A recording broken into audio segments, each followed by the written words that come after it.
Hey man, before y'all get to hating on me, because I know, ooh, y'all be hating. Well, not y'all, but the internet. Ignore the hair, okay? I just got out the shower. It's still wet. It's not dry yet. You see what I'm saying? It's not dry yet. It'll dry better, and then I'll put some stuff in it. We'll be all right. We'll be all right. But just for now. So yesterday, I talked about the Lakers and what the best case scenario is for them realistically for this upcoming season. And I didn't know what team I was going to do next. I was thinking maybe I'll do my favorite team. Maybe I'll do another West team. Maybe I'll do an East team. West, East. Maybe I'll do that. Maybe I'll just do a big market team. What I came up with was let's do the defending champion Boston Celtics. So let's talk about what their realistic expectations are for the best case scenario for this upcoming season. Obviously, we all know the Celtics are coming off of a championship, and for the first time in I think 6 years, this team has a very obviously better chance than the rest of the field to win a championship. I think this is the first time in about 6 years that going into the next season, I'm talking about right before season starts, after the offseason, after the draft and all of that, where we can say the defending champions have a much better chance than the rest of the field to win a championship. Now, some people thought that Denver, like immediately after the 2023 ring, they were talking about would they repeat, but then free agency happened, Boston made their moves, and a lot of people, including me, were very adamant immediately about how the Celtics would win in 2024 because they simply had the better roster after the trades and everything that happened in the offseason of 2024 or of 2023.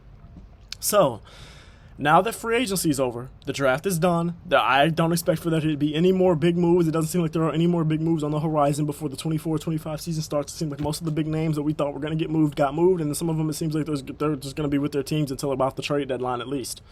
So, now that all that's over, I will confidently say, put my name, my money on it right now, I would confidently say the Boston Celtics have a better chance than anybody else in the world to win the 2024-2025 ring. I am confidently saying that this team has a better chance to win repeat rings, a higher chance than any other team to do that since the Steph KD Warriors. Because since the Steph KD Warriors, this team didn't lose any pieces, because you remember Denver lost Bruce Brown after the 2023 ring. The Warriors didn't really lose nobody, but guess what they did do? They had a lot of regression.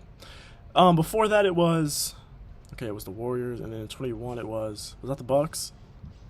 Yeah, 21 it was the Bucks. I don't think they lost any big pieces, but it was kind of a weird season. They didn't win the bubble ring. They won the ring after the bubble ring, but a lot of people didn't think they should have won because the Nets, they thought if James Harden and Kyrie don't get hurt, they thought the Nets might have won that series, whether you believe that or not. But then they had a lot of injuries. That Chris Middleton got hurt, and they had a lot of older guys in their roster. Where Boston, they're led by two young guys. Now, Giannis wasn't old at the time, but their two other guys, Drew Holiday at the time was, 31? He's like 35 now, so he was, 31, 32 at the time? At the time, Chris Middleton was not super old, but we know that Chris Middleton's had an injury history for a long time now, so that's kind of what happened to them. And then in 2020, it was the Lakers. They redid their whole damn roster after winning a championship. After the 2021 season where they lost in the first round because people were hurt. Yes. Yes, it's in the storage room. I'll get in a minute. All right. Interruptions, just interruptions. Anyways, we're still moving in and stuff. My mother needs help. Okay, gotta help, but this has to happen too. All right. Anyways, they basically redid their whole team 2 years after winning a ring, and they sold their whole future for Russell Westbrook. And guess what happened? It didn't work out, and Russell Westbrook is now on the damn Nuggets. So the second team he's been on since the Lakers trade happened. So yeah, that didn't work out for them. And then before that, it was the Raptors, and guess who they lost? Their best player, the Finals MVP, the player that led them to a championship, Kawhi Leonard. So since the Steph KD Warriors, this Boston team has more continuity and has a better chance based on the field than any other team to repeat as a championship. Same coach, same roster, same organizations, led by two stars that are both under the age of 28 that should not be regressing anytime soon. They're complementary pieces in Porzingis. He looked good last year, and he got hurt, and they still won without him, for the most part without him. And then Drew Holiday, he's getting older, but based on the way he's been playing for Team USA, I'm not seeing any regression. Derek White's not old. I think he's 29, 30? Derek White's like something around there. He's not old. They've got guys, and then their bench is decently young. Their bench was their weakest point, and guess what? They still won a ring, and it didn't look too difficult for them to do it. So they could still make improvements is the craziest part. I don't see how you could believe that anyone else other than Boston at this current time right now is going to win the ring. Now, there's cases that can be made. OKC got better, Minnesota got better, Philly got better, New York got better. There's a lot of cases for teams that you could say, hey, these teams could win it too. I'm not saying Boston will win it. I'm saying they have a better chance to repeat than any team since the Steph KD Warriors. That's why I'm saying their realistic best case scenario, is to repeat as champions. And I know that's a lot to ask. I know that's something that's incredibly difficult to do. Winning one ring is incredibly difficult. So imagine two, and not just two, but two back-to-back. Of course, it's incredibly difficult. I know that it sounds a little crazy, but I'm not going to lie. If you say the realistic best-case scenario was anything other than the championship for this upcoming season, I disagree with you. Barring injury or something insane happening, I disagree with you. Now, here are some things that I could get, some arguments behind why they maybe wouldn't do this, why they maybe wouldn't be able to repeat. You know what I'm saying? Here are some arguments for things that I could believe. If you said these things and these were your arguments as to why you don't think they have the best chance, I'm not mad at you. I disagree because I still think these things are too small to outweigh the positives. But these are real concerns that I have. Now, I just talked about the Olympics. The team might start off slow because of the fact that 3 of their 5 starters playing in the Olympics right now. Derek White, Jason Tatum, Drew Holiday, all playing in the Olympics right now. 2 of those guys are, Drew Holiday's 35 years old, so we got to worry about injury with him too, because while he hasn't looked like he's regressed, that's not much of an offseason for him. They played until June. Here we are in July and August, and he's playing for Team USA again. The season starts in September. Or September, October. We know. It's not September, definitely October, but maybe the end of September. I don't know, but around that time. You understand what I'm saying. That's a risk for his injuries. I feel you.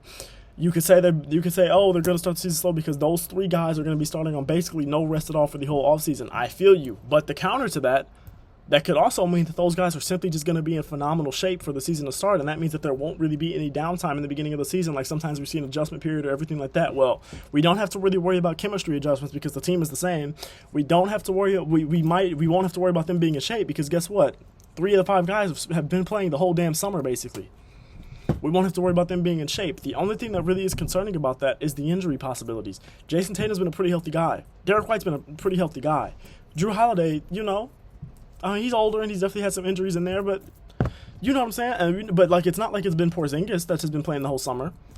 That's a guy you'd worry about with injuries, but he hasn't been playing the whole summer like these guys have, so that's a good thing. Al Horford didn't retire, so that's always more depth. Jaylen Brown hasn't been playing, and that's one thing we're going to talk about in a second, but Jaylen Brown hasn't been playing the whole summer, so that's your second best player, or some people your best player, and he'll be rested. That's phenomenal. So you're going to have 3 of these 5 guys. Sure, the potential for injuries, the concern for injuries is real, but also it's just as real. Hey, they're going to be in phenomenal shape. They're going to come into the season ready. No rust to knock off or anything like that. They're going to be ready. So that means they're either going to get off to a really hot start, or there's still going to be some buffering period because they don't want to overrun these guys because of the fact they played the whole summer. I would get that too. We'll see. This is the biggest question I have, and this is about Jaylen Brown. Not about his skill, but this is about Jaylen Brown. Will there be animosity from Jaylen Brown towards Tatum, Holiday, and Derek White? Because let's be real, he has been vocal about his snub from Team USA. Completely fair. I'm not mad at him at all. If I was him, I'd be pretty mad I'm not on Team USA too. You got 3 of my teammates on there, but I was the guy that won Conference Finals MVP and Finals MVP.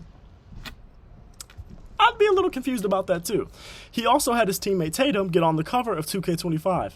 Again, I was the Finals MVP. I was the Conference Finals MVP. I know he was All-NBA first team and I didn't make an All-NBA team, which is disrespectful in and of itself, but if I'm Jaylen Brown, I'm thinking, this is a little crazy. I get him getting the cover. He's a more marketable face. I get all that. A lot of people like him more than they like you. To some people, he's just a better player. I get all of that. But to have 3 of his teammates on Team USA and not the guy that won Conference Finals MVP and Finals MVP, keep in mind, all 3 of those guys that are on Team USA were playing in those games. It's not like he won them because they were injured. They weren't. They played, just not as well as he did. I'm concerned because does he have any real strong negative feelings towards those guys, or is he saying, okay, those guys didn't choose, like, you know what I'm saying, they just tried out, they got on the team, whatever, they didn't choose to be on the cover, they didn't choose to be on Team USA. I mean, they did, but like, you know what I'm saying, like, it wasn't their choice to leave him off is what I should say. It wasn't like they chose to leave him off. It wasn't like it was their decision. I don't think he should have any negative feelings towards those guys. I don't think he will, but it's possible. Again, I don't see it being the case, but it's possible. So, with all that in mind, the realistic best case scenario for the 2024-2025 Boston Celtics is a repeat championship, having 4-ish All-Stars, 3 to 4 All-Stars, and Joe Mazzulla getting Coach of the Year, because that's possible too. He could have won it last year. I love y'all. I appreciate y'all. Thank you for watching. Tomorrow it'll be a Team USA video, and then Sunday we'll continue with this series, I'm sure. Or maybe not. You know, sometimes I take Sundays off. We'll see. But we'll continue with these videos either Sunday or Monday, and then tomorrow you'll be getting a Team USA video. Let's pray they win versus Puerto Rico. All right? Love y'all. Appreciate you. Thank you for watching.